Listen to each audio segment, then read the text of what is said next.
Voici l'édifice dans lequel sont assemblés les 3 étages de Saturne V servant au lancement d'Apollo. Adjacent à cette usine de montage se trouve le centre de contrôle de lancement.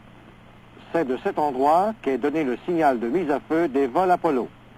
3 mois avant le jour du lancement, la fusée surplombée des modules lunaires de service et de commande quitte cet endroit pour parcourir une distance de 3000 à bord d'une plateforme pouvant transporter un poids de 6 millions de livres.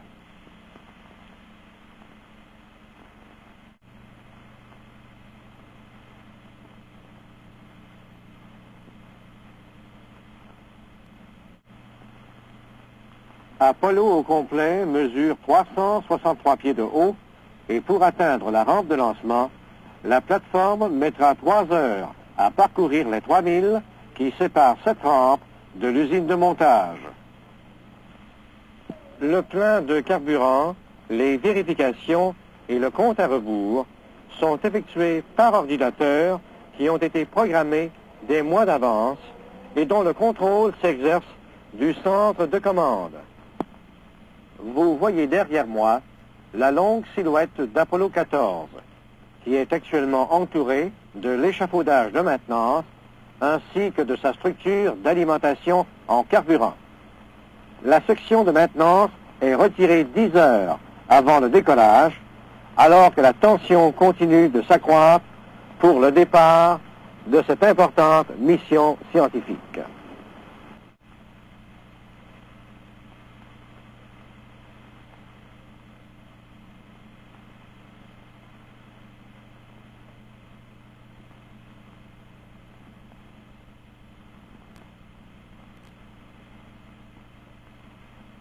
Secondes maintenant.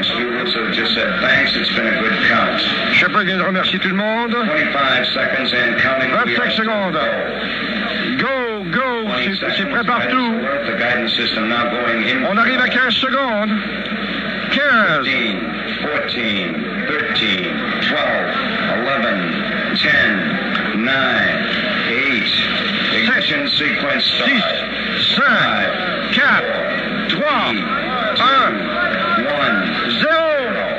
Allumage. Formidable. Oh, le décollage est réussi. Extraordinaire.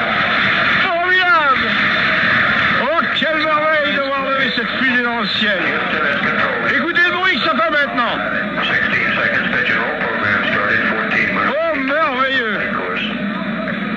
Oh, la position semble parfaite pour la trajectoire. Cette lumière éblouissante que l'on voit actuellement. Ça lève dans le ciel. Et on entend la 3000 ici. Et ça va disparaître. Écoutez le bruit que ça fait. Bravo!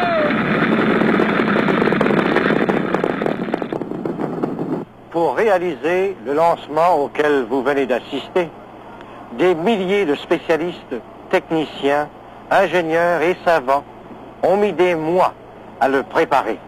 Et tout ça, pourquoi?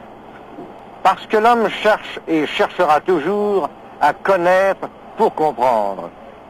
Il le fait depuis longtemps avec un certain succès, qui n'est pas toujours ce qu'il aurait souhaité. Cette recherche spatiale, du moins l'espère-t-on, l'aidera peut-être à mieux se comprendre lui-même et ses semblables, car derrière la Lune, il y a l'univers, et l'univers, c'est l'infini. Ici José Mathieu, au Cap Kennedy.